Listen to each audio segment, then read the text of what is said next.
السلام علیکم ورحمۃ اللہ وبرکاتہ۔ بسم اللہ الرحمن الرحیم، الحمد للہ رب العالمین، والصلاة والسلام علی رسولہ الامین وعلی آلہ الطیبین الطاہرین واصحابہ الکرام المہتدین، اما بعد۔ آج عقیدہ توحید کے درس میں محمد الرسول اللہ کی گواہی کے تقاضے کیا ہیں اس کا آخری درس ہوگا انشاءاللہ۔ اس سے پہلے 2 درس اس سلسلے میں ہو چکا ہے۔ شہادت محمد الرسول اللہ، شہادت محمد الرسول اللہ، محمد صلی اللہ علیہ وسلم اللہ کے رسول ہیں، اس کی گواہی، اس کی شہادت، اس کا اقرار، اس پر ایمان لانے کے کئی ایک تقاضے ہیں۔ اس سے پہلے 2 کا یا 3 کا ذکر ہو چکا ہے۔ پہلا کیا تھا؟ رسول صلی اللہ علیہ وسلم نے جو خبر دی ہے، جو بات بتائی ہے، اس کو برحق ماننا، اس کی تصدیق کرنا، اس میں شک نہیں کرنا، اس کا انکار نہیں کرنا، اس کو جھٹلانا نہیں۔ اور دوسرا کیا تھا؟ جی، رسول صلی اللہ علیہ وسلم نے جو حکم دیا ہے جہاں تک ہو سکے اس پر عمل کرنے کی کوشش کرنا ہے نا۔ اور تیسری چیز کیا تھی؟ رسول صلی اللہ علیہ وسلم نے جس سے منع کیا ہے، روکا ہے، اس سے رک جانا۔ ٹھیک ہے، آج چوتھا تقاضا ہم پڑھیں گے محمد رسول اللہ کی گواہی دینے کا، اور وہ کیا ہے پتہ ہے آپ لوگوں کو؟ کئی بار سن چکے ہوں گے، یہ سب کوئی نیا نہیں ہے۔ وَأَلَّا يُعْبَدَ اللَّهَ إِلَّا بِمَا شَرَعَ۔ مطلب اس کا یہ کہ آپ صلی اللہ علیہ وسلم نے جس طریقے پر اللہ کی عبادت کرنے کا ہمیں حکم دیا ہے، یہ ہماری رہنمائی کی ہے، اسی طریقے پر اللہ کی عبادت کرنا۔ ٹھیک ہے، یہ بھی آپ صلی اللہ علیہ وسلم اللہ کے رسول ہیں، اس کی گواہی دینے کا تقاضا ہے کہ آپ صلی اللہ علیہ وسلم نے اللہ کی عبادت کرنے کا جو طریقہ، جو راستہ ہمیں بتایا ہے، اسی طریقے پر اللہ کی ہم عبادت کریں، کسی اور طریقے پر نہ کریں۔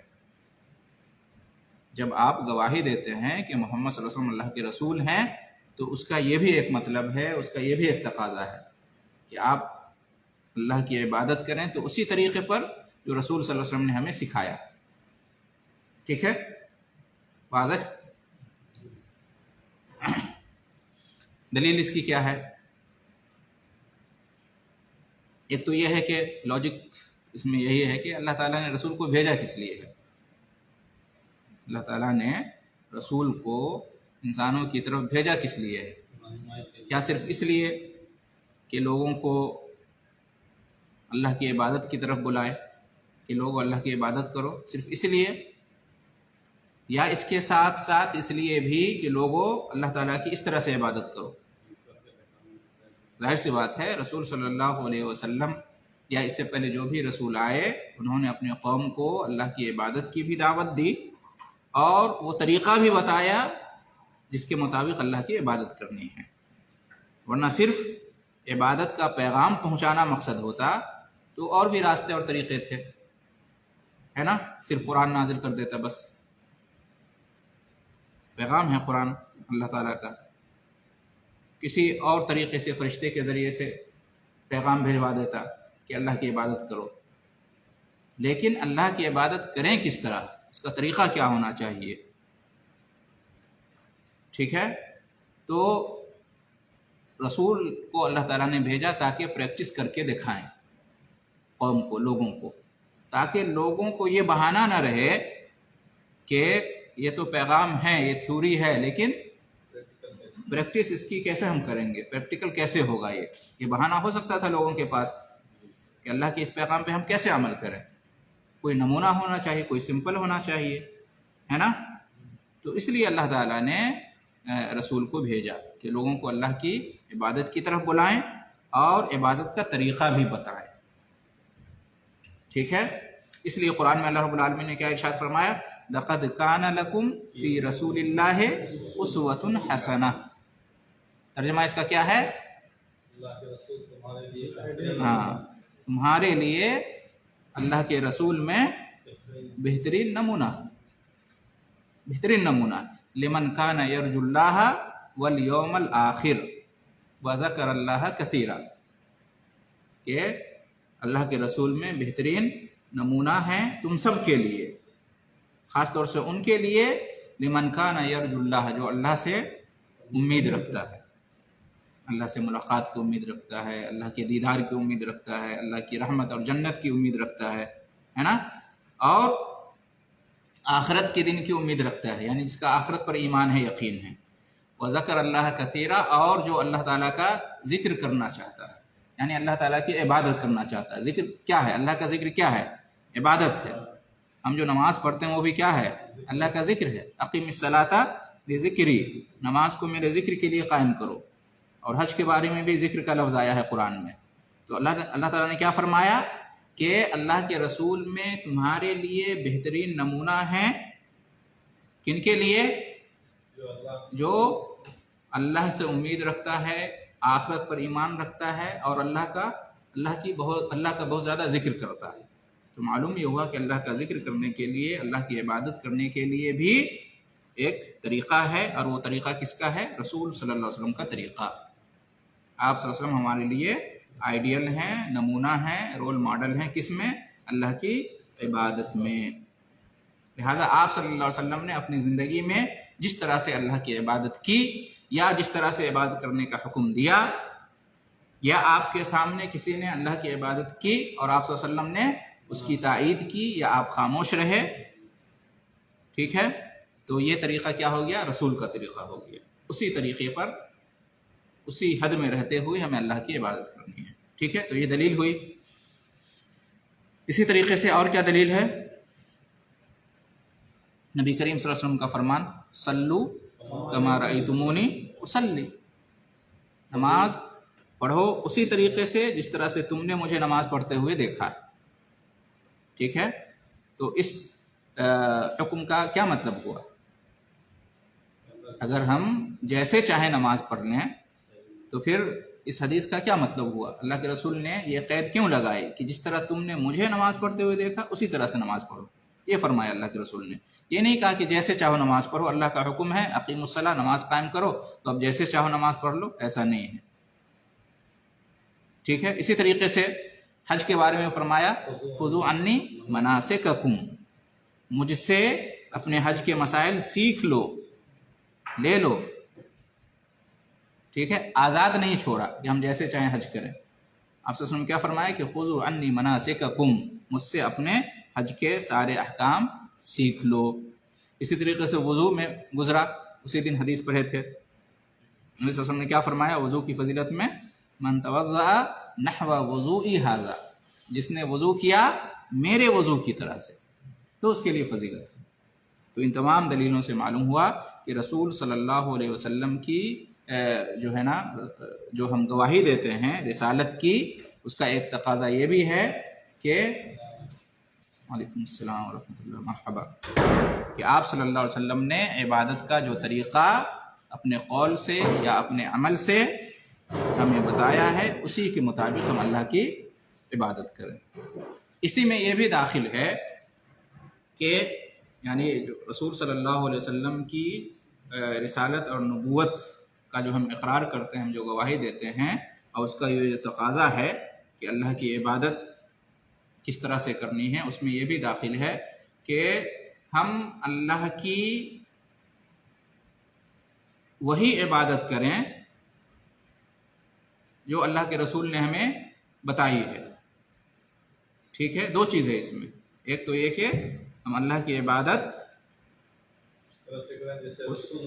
نہیں، یہ دوسرا ہے، اس سے پہلے ایک یہ ہے کہ ہم کوئی ایسی عبادت نہ کریں اللہ کی جس کی رسول صلی اللہ علیہ وسلم نے ہمیں تعلیم نہیں دی ہے، یعنی جو عبادت نہیں ہے اللہ کے رسول صلی اللہ علیہ وسلم کے فرمان کے مطابق ہم اس کو عبادت نہیں کہہ سکتے اور اس عمل کو بطور عبادت ہم ادا نہیں کر سکتے. ٹھیک ہے. اب مثال کے طور پر گانا بجانا، رقص و سرود، ناچنا گانا ہے نا، کیا یہ عبادت ہے؟ کیا رسول صلی اللہ علیہ وسلم نے اس کی تعلیم دی ہے؟ کیا رہنمائی کی ہے کہ اس طرح سے تم اللہ کی عبادت کرو؟ نہیں کرو. لیکن صوفیوں کے یہاں یہ بھی ایک طریقہ عبادت ہے. دیکھیے گا عید میلاد النبی کے موقع پر ناچ گانا ہوتا ہے. کئی ویڈیو آئے ہیں کہ مسجد میں جھوم رہے ہیں تو ناچ رہے ہیں، ہے کہ نہیں ہے؟ جی ہاں. تو موسیقی میوزک وغیرہ جو ہے نا، اس کو بھی بعض لوگ بطور عبادت اور قلبی سکون اور ذکر کے طور پر کرتے ہیں. ہاں. تو چونکہ یہ عبادت رسول صلی اللہ علیہ وسلم نے ہمیں نہیں بتائی ہے، اس لیے یہ عبادت نہیں ہے. اللہ کے محمد صلی اللہ علیہ وسلم کو اگر اللہ کا رسول مانتے ہیں تو وہی عبادت کریں جو رسول سے ثابت ہے. جو عبادت رسول سے ثابت نہیں ہے وہ عبادت نہیں ہو سکتی. ٹھیک ہے. ایک بات یہ ہوئی. اور دوسری بات یہ کہ جو عبادت اللہ کے رسول سے ثابت ہے تو اس کو اسی طریقے پر انجام دو جو طریقہ رسول سے ثابت ہے.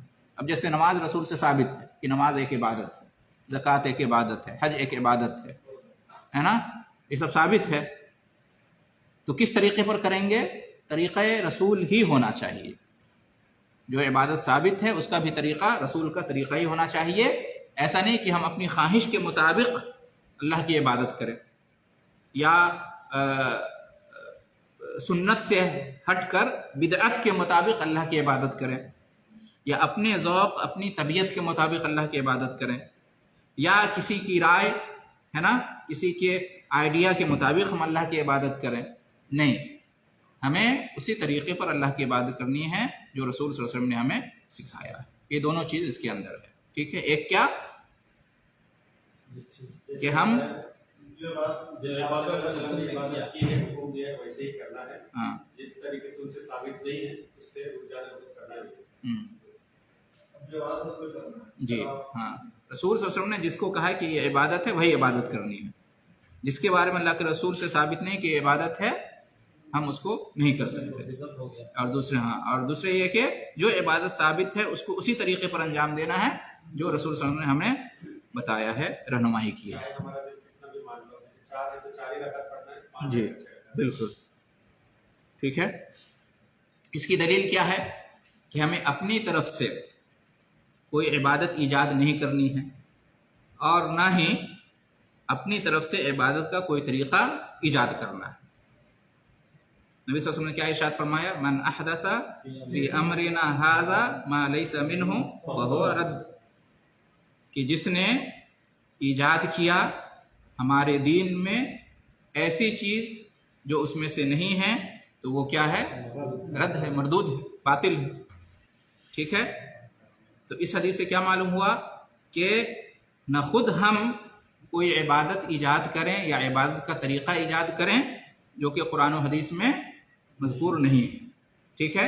اور دوسری حدیث ہے من عمل عملا لیس علیہ امرنا فہو رد، جس نے ایسا عمل کیا جس کے بارے میں ہمارا حکم نہیں ہے تو وہ مردود ہے. ہاں دونوں طرح سے، نہ خود ایجاد کرنی ہے اور نہ کسی اور نے ایجاد کیا ہے تو اس پر عمل کرنا. نہ ایجاد کرنا ہے نہ ایجاد کردہ چیز کو خاطر ملانا ہے، عمل ملانا ہے. دونوں چیز سے بچنا ضروری، اس لیے کہ دونوں طرح کی حدیث ہے. ہاں دونوں طرح کی حدیث. کوئی کہہ سکتا تھا میں نے ایجاد نہیں کیا ہے، اور حدیث میں اللہ کے رسول نے فرمایا کہ جس نے ایجاد کیا تو اس کا عمل مردود ہے. تو میں نے تو ایجاد نہیں کیا ہے، کسی اور نے ایجاد کیا ہے، تو اس پر اس حدیث سے رد کریں گے کہ دوسرے کے ایجاد کردہ پر بھی آپ عمل کرو گے تو آپ کا عمل مردود ہے. من عمل عملا لیس علیہ امرنا فہو رد.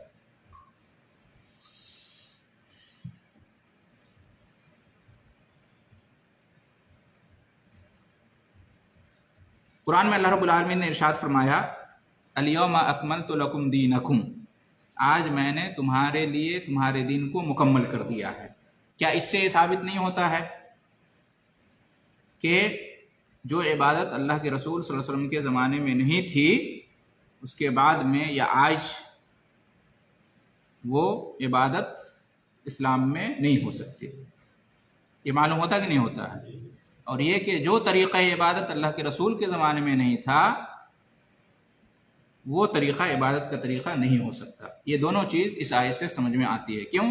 اس لیے کہ اللہ تعالیٰ نے کیا فرمایا گیا کہ الیوم اکملت لکم دینکم، آج میں نے تمہارے لیے تمہارے دین کو مکمل کر دیا ہے۔ آج کب؟ جب نبی صلی اللہ علیہ وسلم باحیات تھے، ہے نا؟ جب آپ صلی اللہ علیہ وسلم باحیات تھے، آخری زمانے کی بات ہے نا؟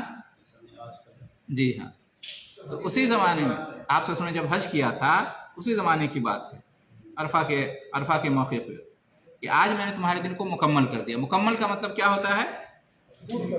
مکمل کا مطلب ہے کہ اب نہ اس میں کوئی چیز داخل کر سکتے ہیں اور نہ اس میں سے کوئی چیز نکال سکتے ہیں۔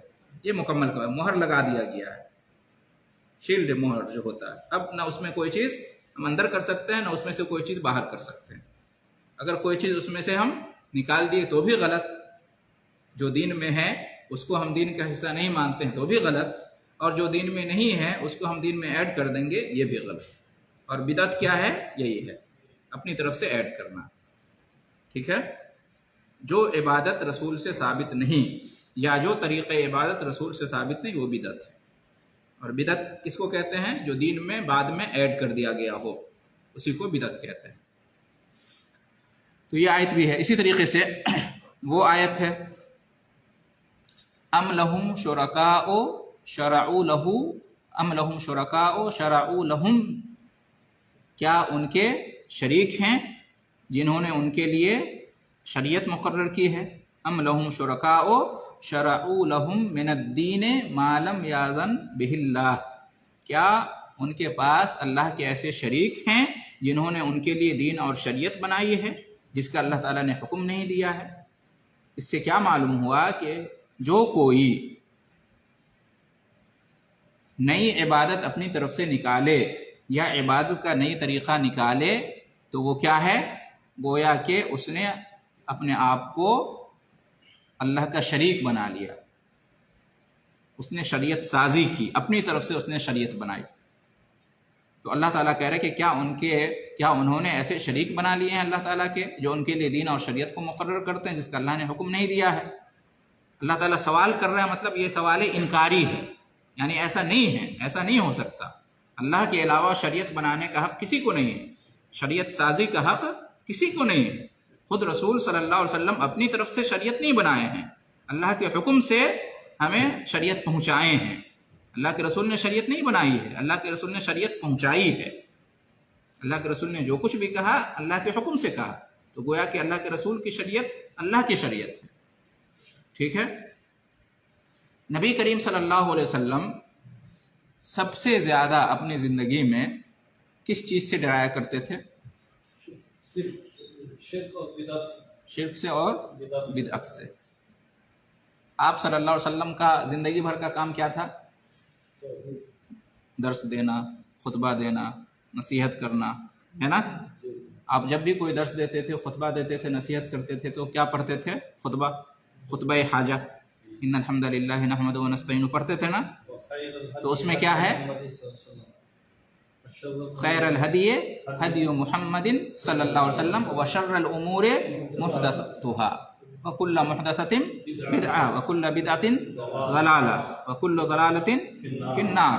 ہر خطبے میں، ہر درس میں، ہر نصیحت میں آپ صلی اللہ علیہ وسلم اللہ کی حمد بیان کرتے تھے اور اس میں یہ کہتے تھے کہ سب سے بہترین طریقہ محمد صلی اللہ علیہ وسلم کا طریقہ ہے، اور سب سے بری بات دین میں نئی نئی چیزوں کا اضافہ کرنا ہے، ایجاد کرنا ہے، اور دین میں جو بات بھی ایجاد کی جائے، اضافہ کیا جائے، وہ بدعت ہے، اور ہر بدعت گمراہی ہے، اور ہر گمراہی جہنم میں لے جانے والی ہے۔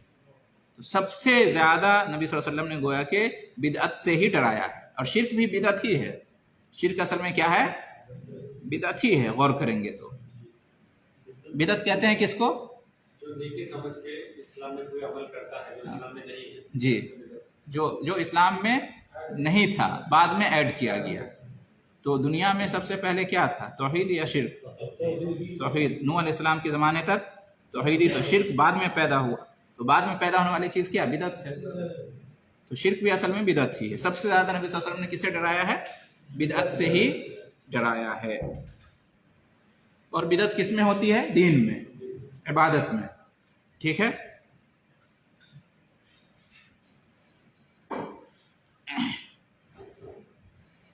کہتے ہیں کہ دین اسلام جو ہے وہ دو اصل پر مبنی ہے، یا یوں کہہ لیں کہ دین اسلام کی جو عمارت ہے وہ اس کی بنیاد دو چیز پر ہے۔ ایک ہے کہ اللہ یعبد الا اللہ وحدہ لا شریک لہ، کہ عبادت صرف اللہ کی جائے جو ایک ہے اور اس کا کوئی شریک نہیں، ٹھیک ہے، یہ پہلا رکن ہوا، پہلا اصل ہوا۔ اور دوسرا رکن کیا ہے؟ اللہ یعبد اللہ الا بما شرع رسول اللہ، کہ اللہ کی عبادت اسی طریقے پر کی جائے جو رسول صلی اللہ علیہ وسلم نے بتایا ہے۔ یہ دو اصل دین اسلام کا، عبادت اللہ کی اور عبادت کا طریقہ اللہ کے رسول کا، یہ خلاصہ ہے پورے دن کا۔ لا الہ الا اللہ کا مطلب اللہ کی عبادت کرو، اور رسول اللہ کا مطلب رسول کے طریقے پر اللہ کی عبادت کرو، یہی خلاصہ ہے پورے دین کا، دین اسلام کا۔ کہتے ہیں کہ قرآن میں اللہ رب العالمین نے ارشاد فرمایا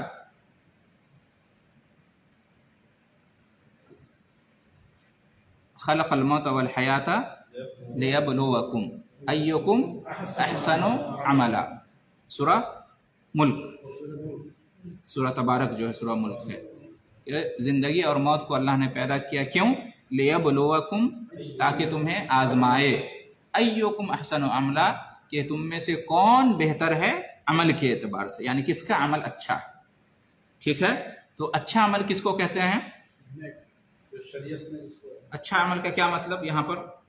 ایکم احسن عملا، جس کا عمل اچھا ہو، اس کو شریعت نے بتایا ہو اور وہ نبی صلی اللہ علیہ وسلم کے طریقے کے مطابق۔ اچھا عمل وہ ہے، فضیل بن عیاض بہت بڑے عالم گزرے، امام گزرے، تابعی ہیں، وہ کہتے ہیں، یہ تبع تابعی ہیں، کہ احسن عملہ یعنی اخلصہ و اصوبہ، کہ اچھے عمل سے مراد یہ ہے کہ جو خالص ہو اور جو درست ہو، جو پیور ہو اور جو ٹھیک ٹھاک ہو، اس کو کہتے ہیں اچھا عمل۔ تو لوگوں نے پوچھا کہ کیا مطلب اس کا، کہ جو خالص ہو اور جو درست ہو، اس کا کیا مطلب ہے؟ تو فضیل بن عیاض نے پھر جواب دیا کہ جب کوئی عمل خالص ہو اور وہ درست نہ ہو تو ایسا عمل اللہ قبول نہیں کرتا۔ اسی طرح سے کوئی عمل درست ہو لیکن خالص نہ ہو تو بھی اللہ تعالیٰ اس عمل کو قبول نہیں کرتا، ٹھیک ہے، تو بھی عمل قبول نہیں کرتا۔ خالص کا مطلب یہ ہے کہ عمل اللہ کے لیے ہو، عمل کے خالص ہونے کا مطلب کیا ہے؟ کہ وہ عمل اللہ کی رضا اور خوشنودی کے لیے کیا جائے، اللہ سے اجر اور ثواب حاصل کرنے کے لیے کیا جائے، اللہ کے ڈر اور خوف سے کیا جائے، جنت کی امید میں اور جہنم سے بچنے کے لیے، اور اللہ کی محبت میں کیا جائے، اس کو کہتے ہیں خالص عمل، ٹھیک ہے، جس میں شرک نہ ہو اور جس میں ریاکاری نہ ہو، ٹھیک ہے۔ اور دوسری شرط کیا ہے عمل کے اچھا ہونے کے لیے؟ درست ہو، یعنی نبی کریم صلی اللہ علیہ وسلم کی شریعت کے مطابق ہو، نبی صلی اللہ علیہ وسلم کی سنت کے مطابق ہو، نبی صلی اللہ علیہ وسلم کے طریقے پر ہو، اللہ کے رسول صلی اللہ علیہ وسلم کی اس میں اتباع اور پیروی کی جائے اس عمل کے اندر، تو یہ ہے خالص اور یہ ہے درست، ٹھیک ہے۔ تو ایکم احسن عملہ کی تفسیر یہ ہے کہ اللہ تعالیٰ نے زندگی اور موت کو پیدا کیا تاکہ تمہیں آزمائے کہ تم میں سے کس کا عمل اچھا ہے۔ تو اچھا عمل سے مراد کیا ہے؟ یہ اس کی تفسیر ہے، جو خالص ہو اللہ کے لیے اور جو مطابق ہو رسول کی شریعت کے، رسول کی سنت کے، ٹھیک ہے جی ہاں۔ تو اس آیت سے بھی معلوم ہوا کہ عبادت و عمل کی قبولیت کے لیے رسول صلی اللہ علیہ وسلم کی اتباع اور پیروی، آپ صلی اللہ علیہ وسلم کا کیا ہے طریقہ اور منہج ضروری ہے، اور یہی محمد رسول اللہ کی گواہی کا تقاضا ہے، ٹھیک ہے۔ اسی طریقے سے سورہ کہف کی آخری آیت کیا ہے؟ فمن کان یرجو لقاء ربہ فلیعمل عملا صالحا ولا یشرک بعبادت ربہ احدا، ٹھیک ہے۔ تو جو امید رکھتا ہے کس کی؟ اپنے رب سے ملاقات کی، فمن کان یرجو لقاء ربہ، جو اپنے رب سے ملاقات کی امید رکھتا ہے۔ کون رکھتا ہے امید؟ کافر یا مومن؟ مومن۔ تو اس کو کیا کرنا ہے؟